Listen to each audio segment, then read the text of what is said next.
ओम शांति। 13 जून 1968 की वाणी चल रही थी। दूसरे पेज के मध्यांत में बात चल रही थी भारत का ही ऑलराउंड पार्ट है। भारत के अलावा और कोई खंड को नहीं कहेंगे कि सच्ची पर ऑलराउंड पार्ट है।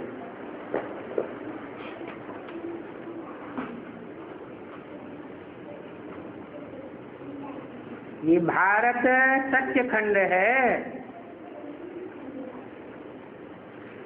सच्चा और ट्रुथ भगवान ही आकर के सच्च खंड स्थापन करते हैं। फिर झूठ खंड रावण बनाता है।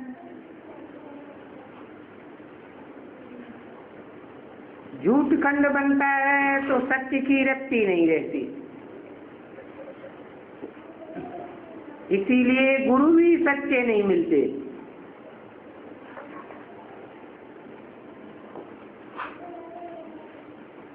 अभी तुम समझते हो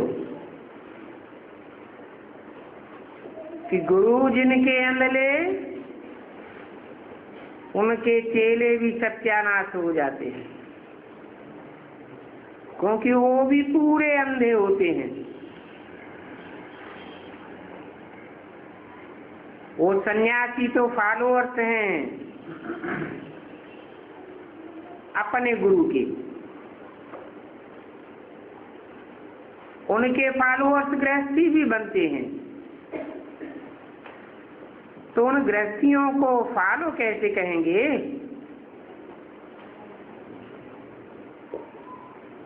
गुरु को फॉलो करने वाले तो हुए नहीं, क्योंकि वो सन्यासी गुरु तो कफनी पहनते हैं और उनके फॉलोअर्स गृहस्थी तो कफनी नहीं पहनते।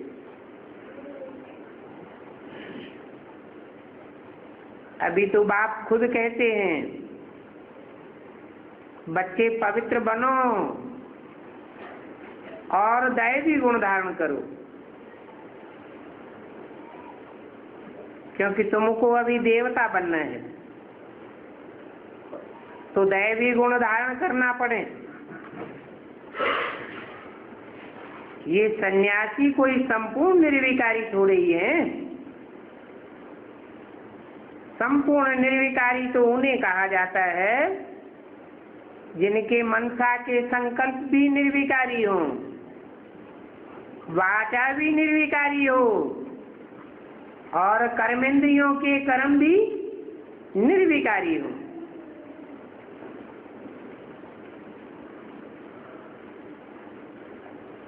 वो सन्यासी तो घड़ी घड़ी विकारियों के पास जाकर के जन्म लेते हैं।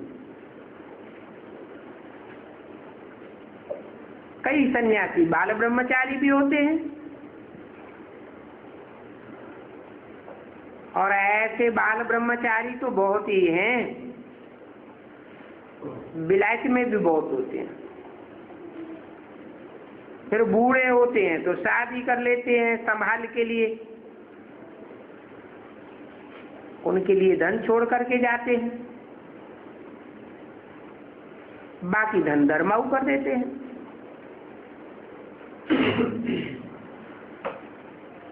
यहाँ तो उनका बच्चों में बहुत मोह है, ममत्व बहुत है। जांच रखते हैं हमारे बच्चे पिछाड़ी में ठीक चलाते हैं या नहीं। परंतु आजकल के तो बच्चे हैं ही बिच्छू टिंडन। सोचते हैं बाप वानप्रस्थ में गया तो अच्छा हुआ, हमको चाबी तो मिल गई। जीते जी सारा खाना ही खराब कर देते हैं। फिर बाप को भी कहने लग पड़ते हैं यहाँ से निकल जाओ। तो अभी बाप समझाते हैं कि तुम बच्चे प्रदर्शनी में ये लिख सकते हो कि बहनों और भाइयों आकर के रचयिता और रचना के आदि मध्य अंत का ज्ञान सुनो। कैसे ये सृष्टि आदि में सतो प्रधान होती है और कैसे सारी सृष्टि अंत में तमो प्रधान बन जाती है। इस सृष्टि चक्र को जानने से तुम चक्रवर्ती देवी देवता विश्व के महाराजा महारानी बन जाएंगे। ये बाबा बच्चों को ज्ञान देते हैं, क्योंकि सदगति क्या है, ज्ञान से करने वाला सदगुरु एक ही है, बाकी सभी तो अंधले गुरु हैं। खुद अंधकार में है, चेलों को भी अंधकार में ले जाते।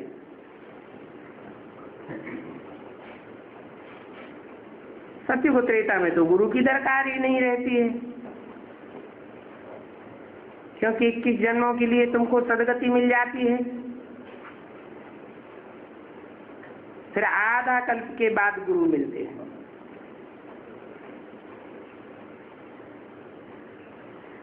वो गुरु भी अंधे, उनके फॉलोअर्स भी अंधे हो जाते। ये है ही अंधों की दुनिया। इन अंधे गुरुओं से तुम्हारी भी सत्यानाश हुई है ना।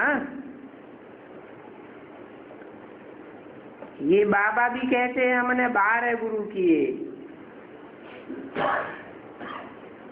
तो सत्यानाश होकर तमो प्रधान बन पड़े। अभी बाप कहते हैं ये बहुत जन्मों के अंत का जन्म है।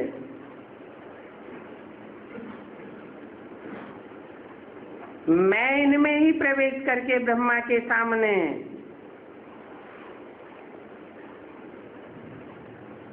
तुम बच्चों के सामने हूं।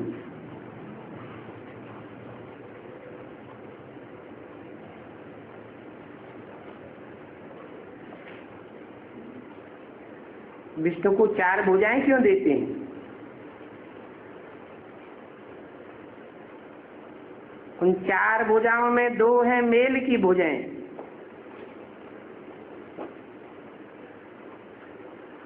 और 2 फीमेल की हैं।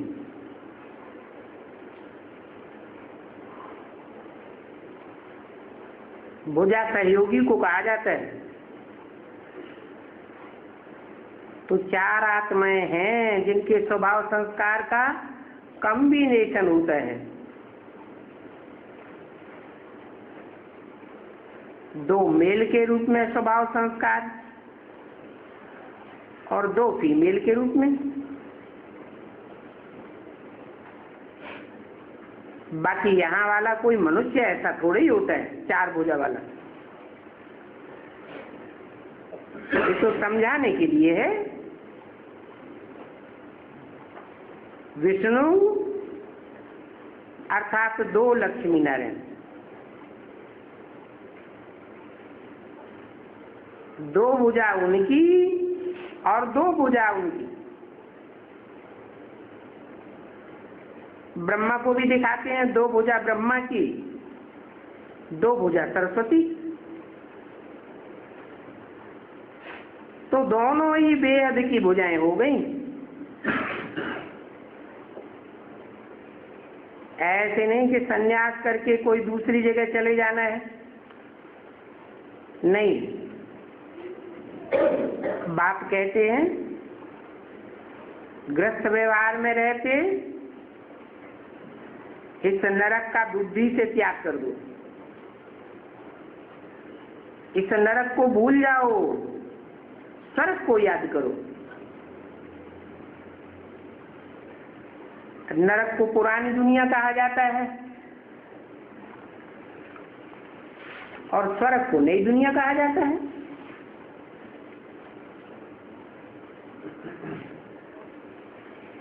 13 जून 1968 की वाणी का 3रा पेज। नरक और नरकवासियों से बुद्धि योग हटाकर स्वर्गवासी देवताओं से बुद्धि योग लगाना है।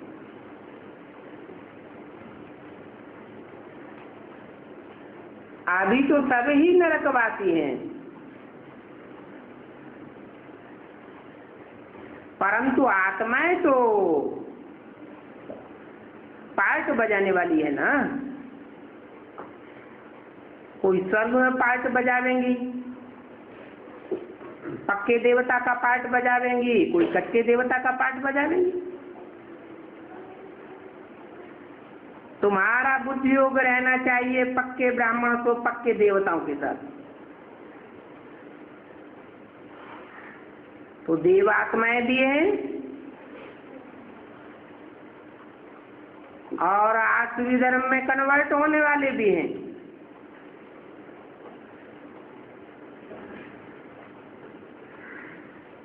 ये बच्चे पढ़ते हैं तो बुद्धि में रहता है हम ये इम्तिहान पास करेंगे फिर यह बनेंगे। इन गुरु लोगों के पास तो कोई भी अहम ऑब्जेक्ट नहीं होती। ये क्या बनाते हैं? हमारी भी सत्यानाश कर दी और भारत की भी सत्यानाश कर दी। भारत की तो और ही सत्यानाश कर दी है। आगे गुरु करते थे जबकि वानप्रस्थावस्था होती थी।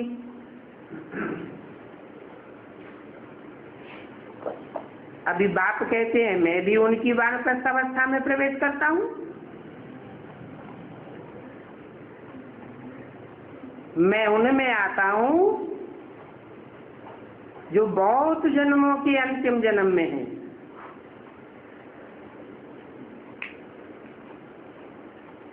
चक्कर लगाते लगाते 84 के चक्र में आते आते अंत में सत्यानाश हो गई।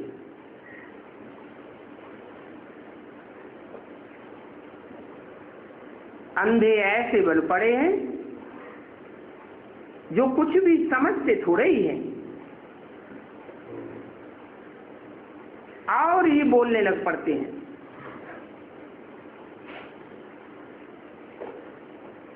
दुनियावी लोग कहते हैं अपन को भगवान समझते हैं, फलाना कहते हैं।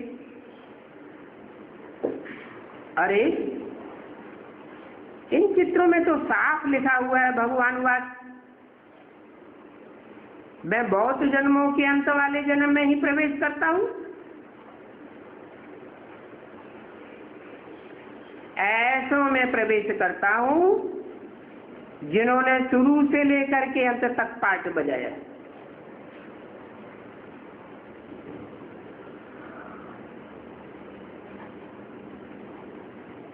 इनमें ही प्रवेश करता हूं।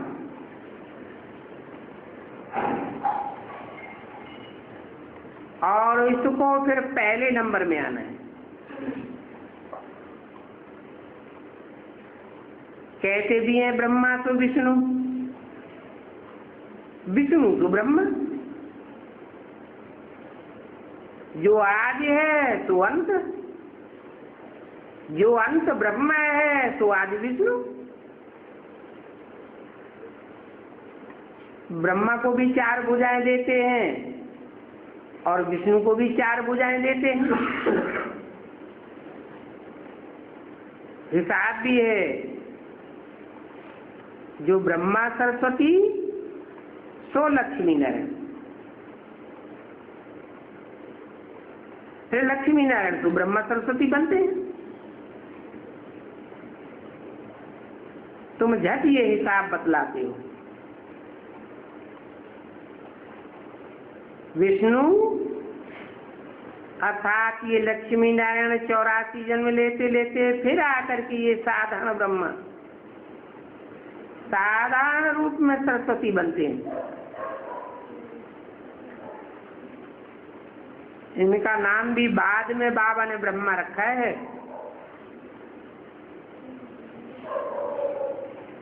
नहीं तो कोई बताए कि ब्रह्मा का बाप कौन है।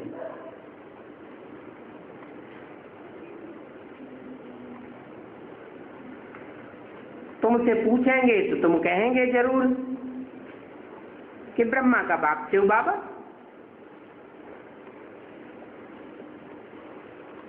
तो शिव बाबा ने कैसे रचा? जरूर एडाप्ट किया। अभी बाप कहते हैं मैं इनमें प्रवेश करता हूं, तो सिद्ध हो गया ना। लिखना भी चाहिए शिव भगवान वाला, मैं ब्रह्मा में प्रवेश करता हूं, जो अपने जन्मों को नहीं जानते हैं। बहुत जन्मों के अंत के भी अंत में मैं प्रवेश करता हूं।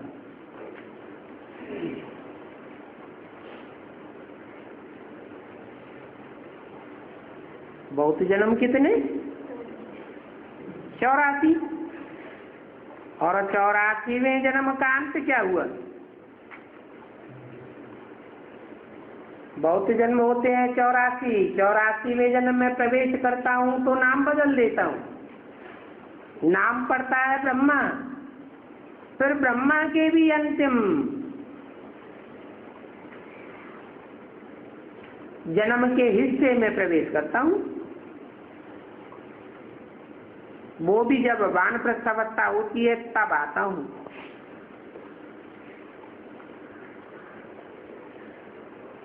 ब्रह्मा की आयु कितनी हुई?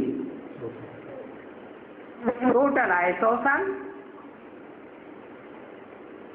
60 साल की अवस्था में प्रवेश करता हूं।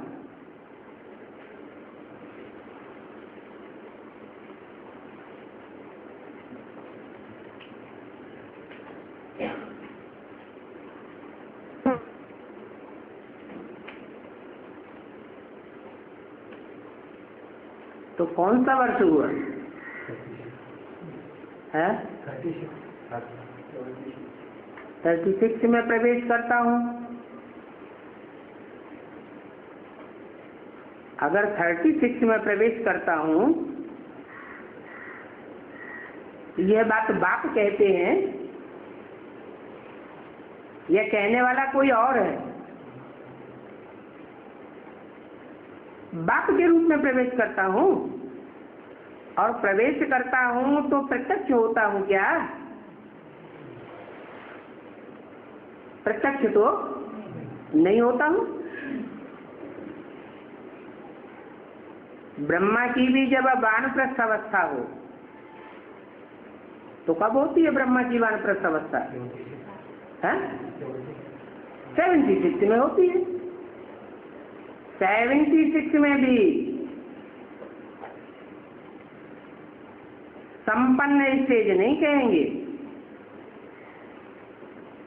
क्योंकि संपन्नता वर्ष सन 77 मनाया गया। तो 77 में वानप्रस्थ अवस्था पूरी हुई। 60 साल कि 100 साल है? हाँ, ब्रह्मा की दादा लेखराज की 100 साल अवस्था नहीं हुई। किसकी हुई? प्रजापिता ब्रह्मा की। तो जब दुनिया पतित और पुरानी हो जाती है तब ही मैं आता हूं।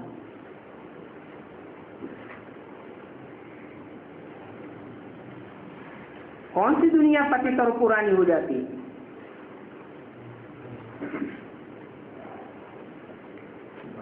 बाहर की दुनिया तो अभी भी पतित होती जाती है। ब्राह्मणों की दुनिया भी पतित और पुरानी हो जाती है। जो ब्राह्मण तो देवता बनते हैं।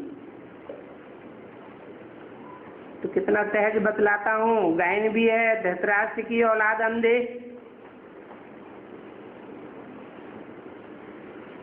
ये दुनिया वालों के लिए बोला है, यह ब्राह्मणों के लिए बोला है।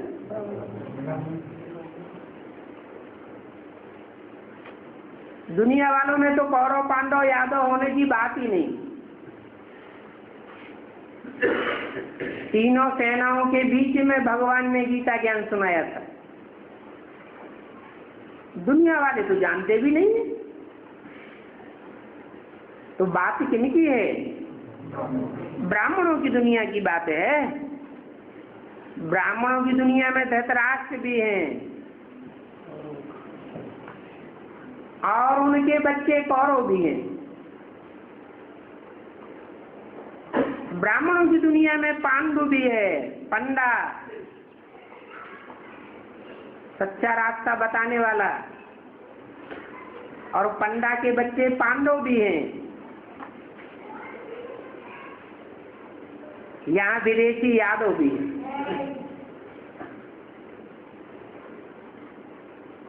जो द्वापर युग से विदेशी धर्मों में कन्वर्ट हो जाते हैं।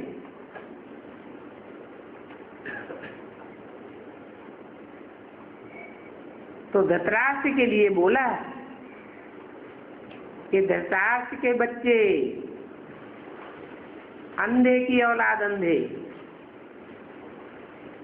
इनके राज्य में भारत की कितनी सत्यानाश हो गई है। अब बताओ, इन कौरवों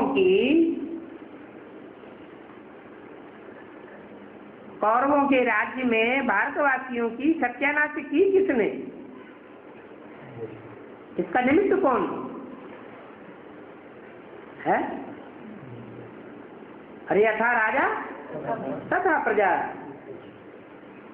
राजा अंधा होगा तो सारी प्रजा भी अंधी हो जाती है। कितनी सत्यानाश हो जाती है। जरूर कहेंगे इन गुरुओं ने सत्यानाश की है। आगे 60 वर्ष में गुरु करते थे,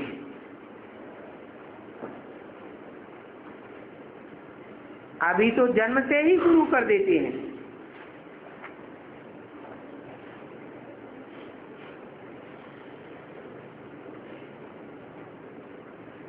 ये भी शूटिंग कहाँ होती है? कैसे?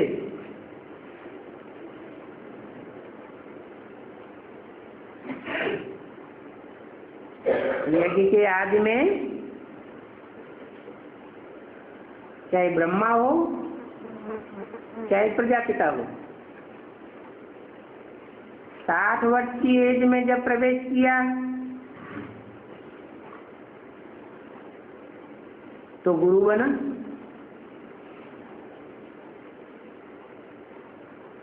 अभी तो एडवांस में छोटे छोटे बच्चे भी आ जाते हैं। ज्ञान पूरा बुद्धि में बैठा हुआ नहीं है, बेसिक नॉलेज का। आए तो 60 साल नहीं होती है।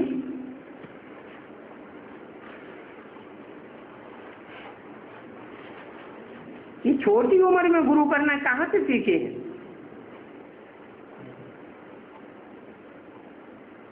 विदेशों में छोटे छोटे नौजवान बच्चे सन्यासी बन जाते हैं। कहाँ से सीखे? क्रिश्चियन से सीखे? अरे छोटेपन में गुरु करने की दरकार ही क्या? ज्ञान में छोटा और बड़ा किसे कहा जाता है? जो ज्ञान में कम होशियार वो छोटा, और ज्ञान में ज्यादा होशियार है तो कहेंगे बड़ा।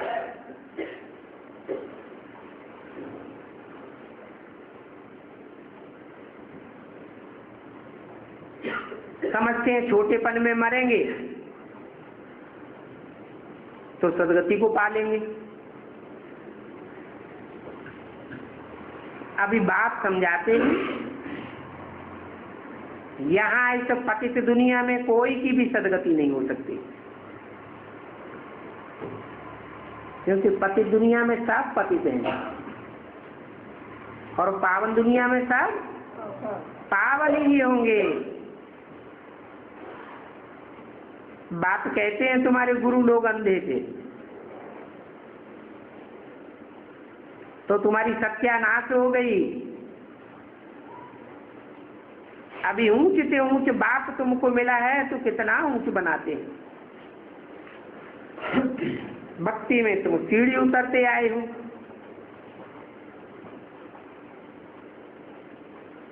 है ही रावण राज्य उतरने का मार्ग। विषयी विकारी दुनिया शुरू हो जाती है। इस विषयी विकारी दुनिया में गुरु तो सभी ने किए। ये खुद भी कहते हैं हमने बहुत गुरु किए।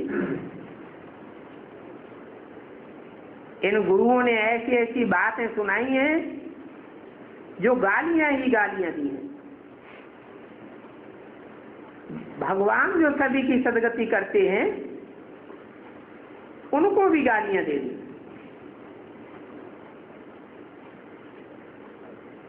कहते हैं ईश्वर सर्वव्यापी है।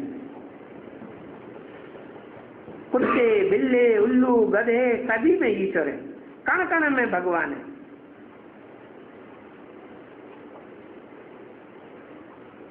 पेट ही नहीं भरता। ऐसी ऐसी हिडियस पने की गालियां देने लग पड़ते। कहते हैं ठिक्कर भीतर में परमात्मा है। बाप कहते हैं ऐसे जो बन जाते हैं तो चेलों की भी सत्यानाश हो जाती है, तो गुरुओं की भी सत्यानाश हो जाती है। ऐसे ऐसे हिरण्याकश्यप बन जाते हैं कि अपन को ही ईश्वर का रूप बतलाने लग पड़ते हैं। माताएं उनके पैर धो करके पीती हैं।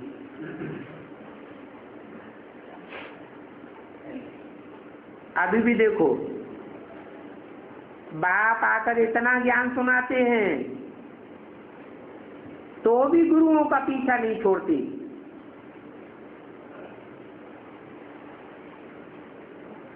बहुत जंजीरें पड़ी हुई हैं, और जंजीरें भी कोई बहुत मोटी होती हैं, कोई पतली होती है। कोई सोने की जंजीर, कोई लोहे की जंजीर। लोहे की जंजीर लौकिक दुनिया वालों की होती है, सोने की जंजीर अलौकिक ब्राह्मण परिवार में पड़ती है।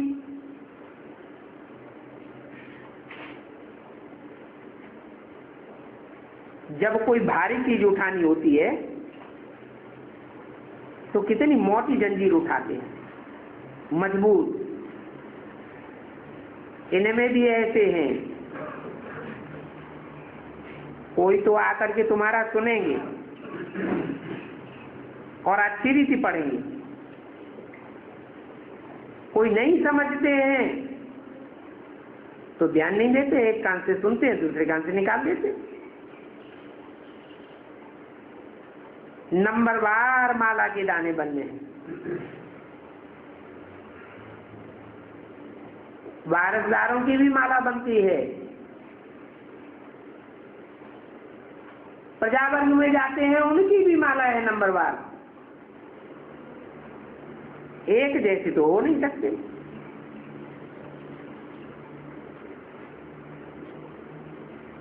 मनुष्य भक्ति मार्ग में माला सिमरते हैं। अब माला का सिमरण स्मरण क्यों करते हैं? इस बात का पाई का भी ज्ञान नहीं है।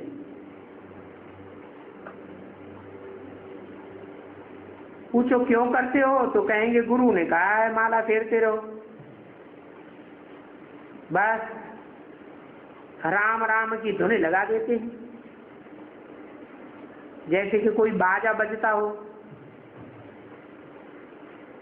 आवाज बड़ा मीठा लगता है। भक्ति मार्ग में जहां देखो वहां आवाज ही आवाज। बस बाकी जैसे को कुछ जानते ही नहीं। अब उनसे पूछो राम किसको कहा जाता है? वो राम कब आते हैं? कुछ भी जानते नहीं।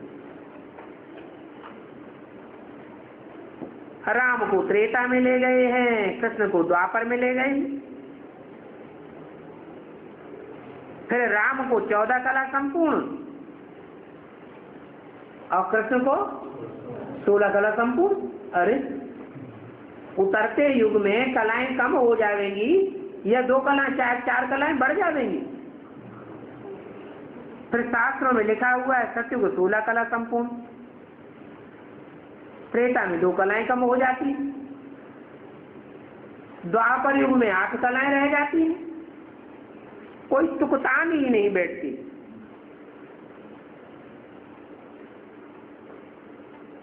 ये सब चरियाई किसने सिखाई?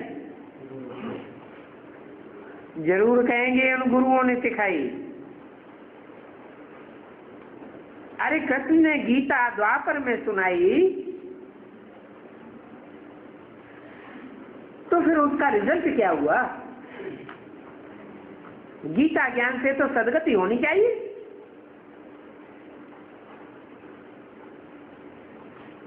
फिर द्वापर के बाद कौन सा युग आया? सदगति का युग है, सतयुग है या दुर्गति का युग है?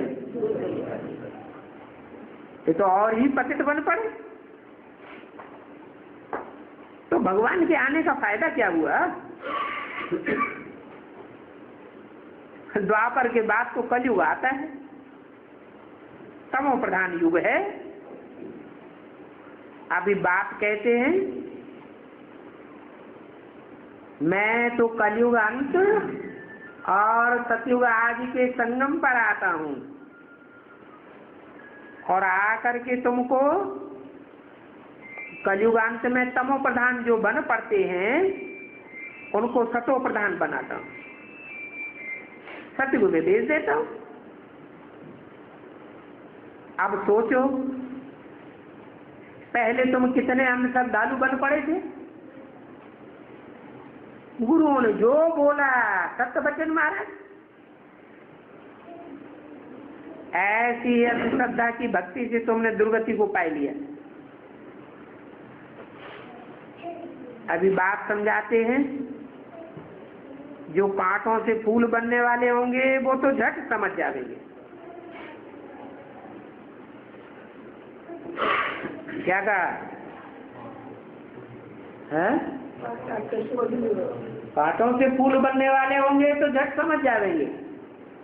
अच्छा, और जो कांटों से फूल बनने वाले ना हो, नंबरवार फूल ही हो। सब तो कांटे नहीं होते, कोई फूल भी तो होते हैं।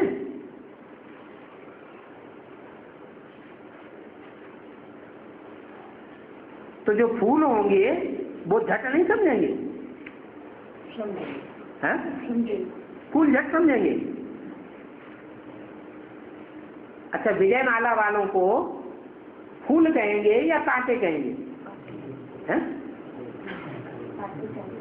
कांटे कहेंगे। विजय माला से जो आत्माएं, पवित्र आत्माएं निकलेंगी, जिनमें जन्म जन्मांतर की प्योरिटी के संस्कार हैं, उनको फूल कहें या कांटा कहें? कांटा तो नहीं कह सकते। फिर उनकी बुद्धि में क्यों नहीं बैठता?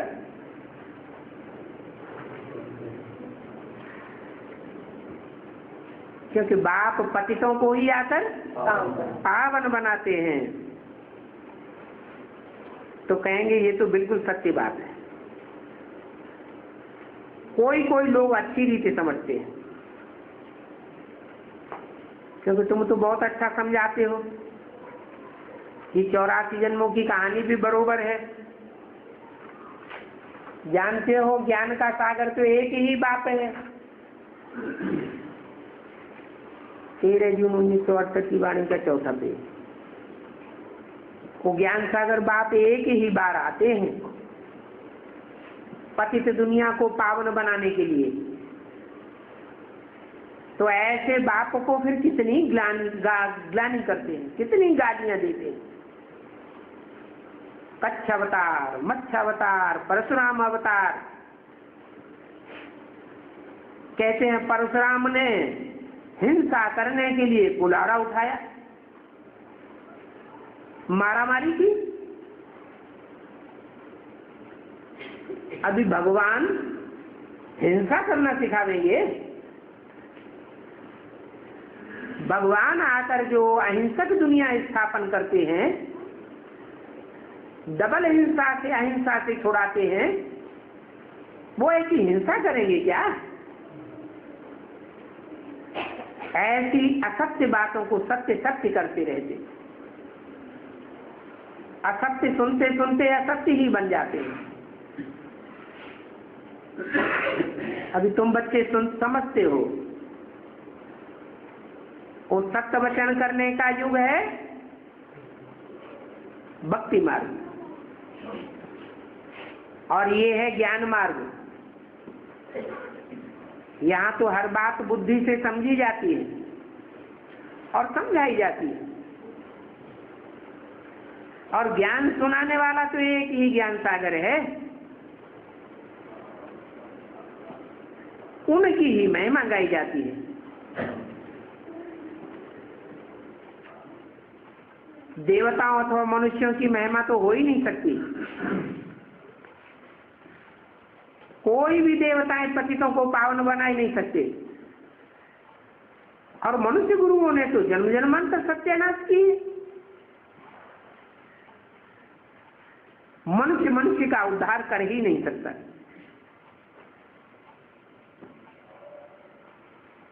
अभी एक ही बात है,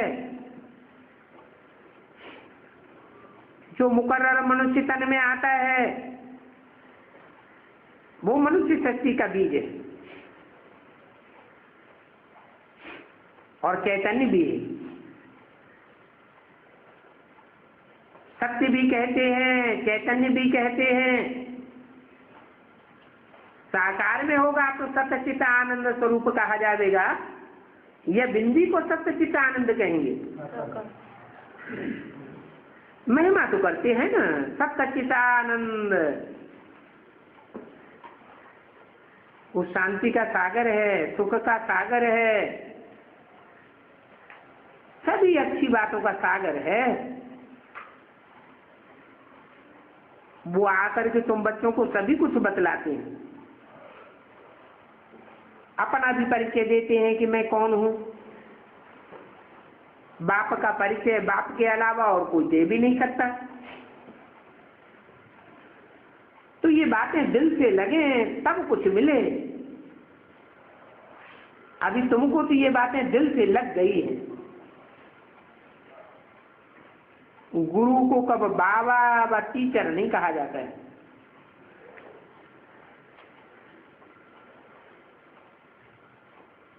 तुम्हारे पास बहुत बुद्धि भी आते हैं जो कुछ भी समझते नहीं।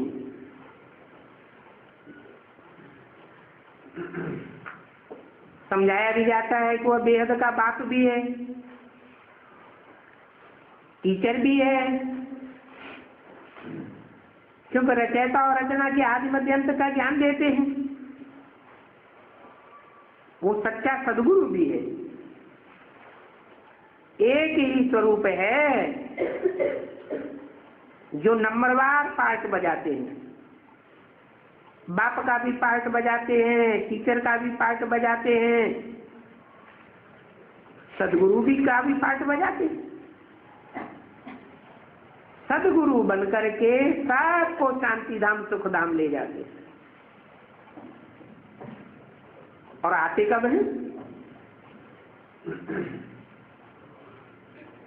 दिन में आते हैं या रात में आते हैं? दिन में आने की उनको दरकार ही नहीं। जब ठोकरें खाते हैं तब बाप को बुलाते हैं। तो मैं रात को ही आता हूं। घोर अंधियारी रात कब होती है?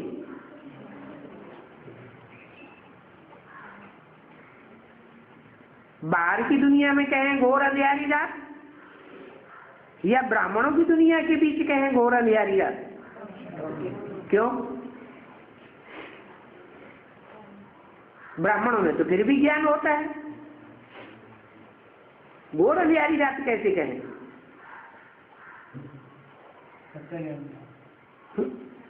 इसलिए कहें कि सन 76 में भल बेसिक ज्ञान होता है, फिर भी ज्ञान तो अपन को समझते हैं, लेकिन बाप की पहचान कोई को नहीं होती। तो कहेंगे कि ब्राह्मणों की दुनिया में भी घोर अंधेरी रात हो जाती है, यहाँ का ही जाए नहीं। रात्रि के कौन से टाइम पर आते हैं? कहते हैं घोर अंधेरी रात, रात्रि के 12 बजे शिवरात्रि मनाते हैं। तो कौन सा टाइम हुआ ब्राह्मणों की दुनिया में? है ब्राह्मणों की दुनिया में संगम युग 100 वर्ष का है, उसमें घोर अंधेरी रात का टाइम कौन सा हुआ? अरे हाँ, तो वो टाइम कौन 100 वर्ष के अंदर कौन सा टाइम है जो घोर अंधेरी रात रात्रि के 12 बजे का टाइम है? 76। जबकि ब्राह्मण तो देवता बनने वाले भी घोर अंधेरी रात में आ जाते हैं। देवता वाली की शूटिंग होती है ना, कब पूरी होती है? 76 में देवता वर्ण की शूटिंग पूरी होती है। तो देवता जो ब्राह्मण तो बनते हैं वो भी अंधेरे में होते हैं। दुनिया वालों की तो बात ही नहीं, उनकी बात छोड़ो। तब कहा जाता है ब्रह्मा का दिन तो ब्राह्मणों का दिन, ब्रह्मा की रात तो ब्राह्मणों की रात। दादा लेखराज ब्रह्मा की घोर अंधेरी रात भी कब कहें?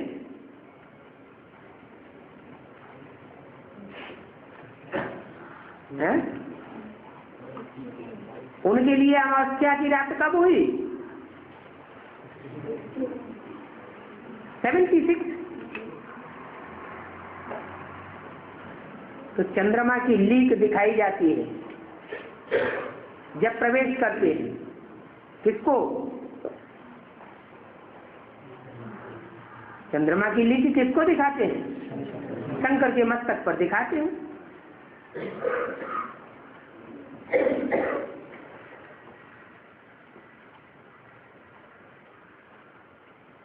अभी है रात, अभी भी दिन नहीं हुआ है। घोर सोजरा कहें क्या? अभी भी अंधेरा है। अभी भक्ति मार्ग का अंत होता है। रात में धक्के बहुत खाने पड़ते हैं। भगवान को ढूंढने के लिए पहाड़ों पर, तीर्थों पर इधर उधर कितना भटकते हैं। अब वहां क्या रखा हुआ है? कुछ भी नहीं रखा हुआ है। महिमा बहुत कर देते हैं। जैसे स्वामी राम तीर्थ के लिए कहते हैं तो वो जंगल में जाते थे।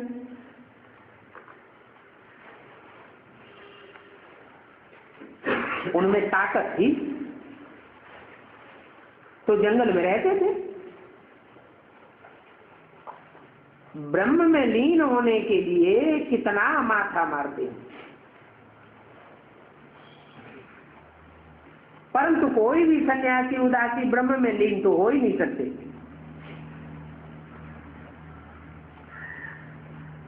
समझते भी नहीं है कि ब्रह्मलोक कहाँ है। बल गीता में गाया हुआ है कि मैं सूरज चांद सितारों की दुनिया से परे रहता हूं, फिर भी जानते नहीं है। अभी बात समझाते हैं कि ब्रह्म में लीन होने की तो बात ही नहीं है। न आत्मा परमात्मा में लीन होती है, ये तो याद में लवलीन होने की बात है। उनको ये पता ही नहीं है कि जो भी एक्टर्स हैं उन सभी एक्टर्स का पार्ट अविनाशी है। अगर एक चुल्लू पानी लेकर के समुद्र में मिला दें तो पानी को अविनाशी कहेंगे? वो चुल्लू पानी वापस आ सकता है? नहीं आ सकता, उसका तो विनाश हो गया। तो कोई भी आत्मा ब्रह्म में लीन नहीं होती हैं। 5000 वर्ष का अविनाशी पार्ट भरा हुआ है हर आत्मा में। जब आत्मा है ही अविनाशी, तो लीन होने की बात ही नहीं।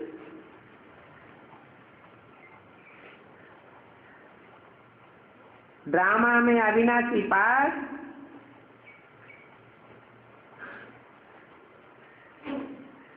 आज से लेकर के अंत का पार्ट एक ही आत्मा में पूरा भरा हुआ है।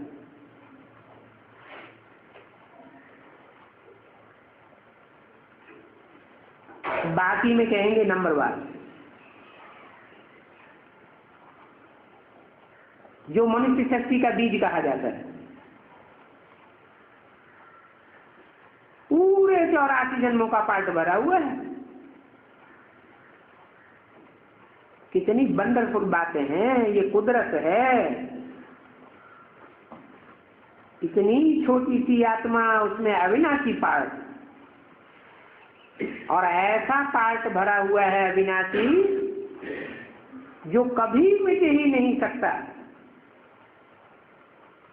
कल्प कल्पांतर से पार्ट बजाते चले आए, पार्ट घिसता ही। ये बातें बाप ही सुनाते हैं। ये अविनाशी चक्र फिरता ही रहता है। ऐसे नहीं कि कोई नई आत्मा बन जाती है। हाँ, आत्माओं में पार्ट भरा हुआ है जो फिर बजाते रहते हैं। 84 जन्मों के बाद फिर ये लक्ष्मी नारायण बनते हैं। तुम यहाँ आए ही हो फिर से लक्ष्मी नारायण बनने के लिए, तो जरूर इसकी ज्योग्राफी रिपीट होगी। 5000 वर्ष की हिस्ट्री। क्राइस्ट, बुद्ध आदि, इन सभी ने अपने अपने समय पर जन्म लिया, फिर से अपने अपने समय पर आवेंगे। ये बेहद का ज्ञान है जो बाप ही समझाते हैं। पहले पहले मुख्य पाठधारी है ये लक्ष्मी नारायण। उनको कहेंगे लक्ष्मी नारायण जी फर्स्ट। उस समय प्रजा भी बहुत थोड़ी होती है। फिर बुद्धि को बात रहती है।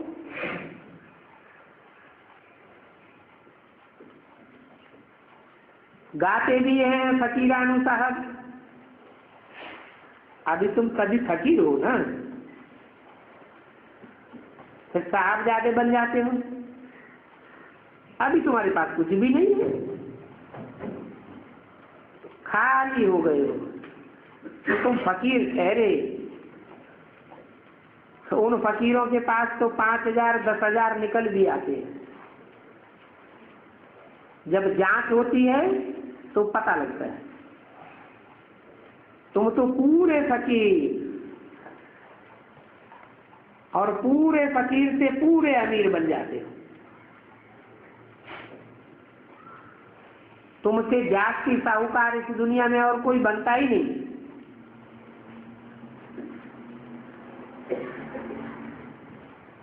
तो अभी ब्राह्मणों की दुनिया में जो पूरे फकीर नहीं बनते हैं वो पूरे अमीर भी नहीं बनते। जितना जितना फकीर बनते जाएंगे उतना फिर अमीर भी बनेंगे। गायन भी है बेगर टू प्रिंस, परंतु बाप कहते हैं हम तुम्हारी मिल्कियत को क्या करूंगा, हम कोई परमधाम में ले जाऊंगा क्या।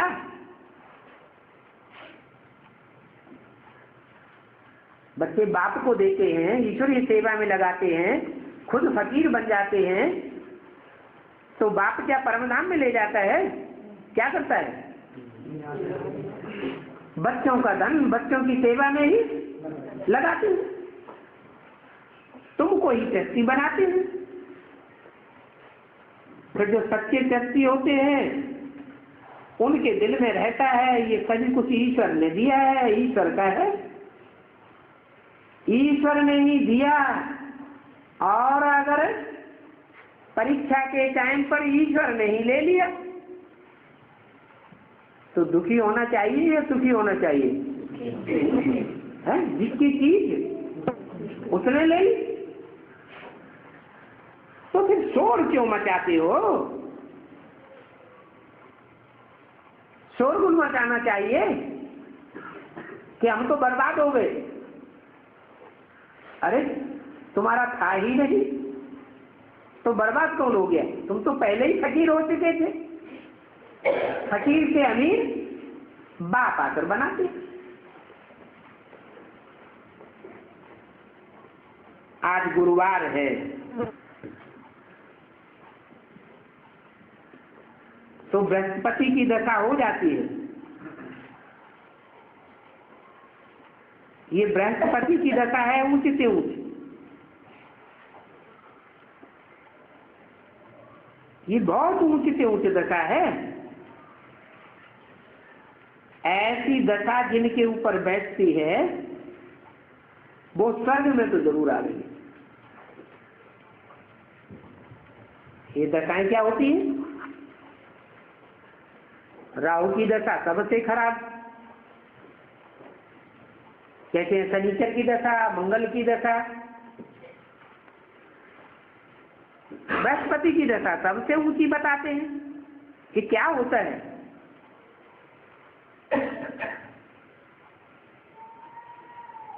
नवग्रह गाए जाते हैं, जिसकी परछाया में आ जाते हैं, जिसके प्रभाव में आ जाते हैं उसकी दशा बैठ जाती है।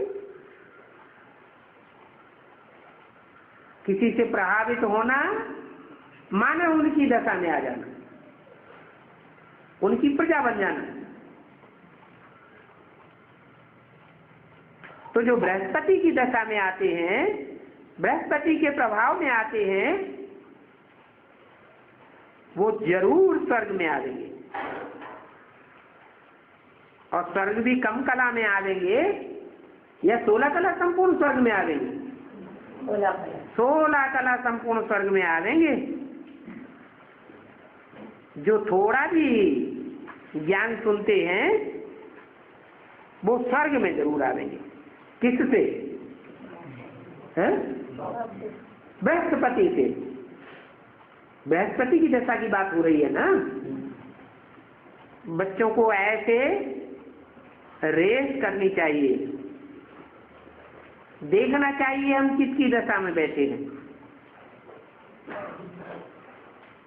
आप सामान भी बनाते जाना है, सर्विस करते जाओ। जो सबसे बुरे बच्चे हैं अच्छे अच्छे, उनके साथ पुरुषार्थ में रेस करो। मंदिरों में जाकर के सर्विस करो। तुम पैगंबर हो ना।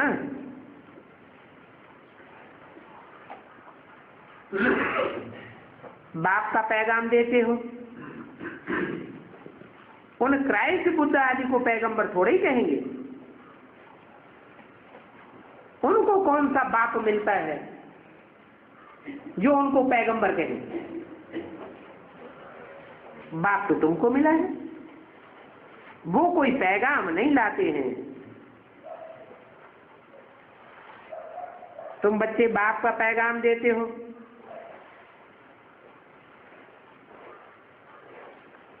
बाप जो तुमको सुनाते हैं वो तुम सभी को सुनाते हो। बोलो। बाप कहते हैं कि तुम आत्मा हो। अभी तमो प्रधान आत्मा से सतो प्रधान आत्मा बनने के लिए मुझे याद करो, क्योंकि मैं ऐसी आत्मा हूं जो कभी तमो प्रधान नहीं बनता, न रजो प्रधान न सतो सामान्य। सदैव क्या हूं? सदैव सत्य ही सत्य। तो सत्य बात को याद करना चाहिए, तो तुम्हारे पाप भस्म हो जाएंगे।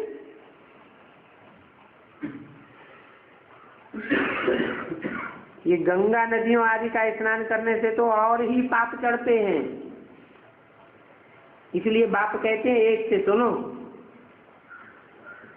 औरों से सुनेंगे तो पतित बन पड़ेंगे।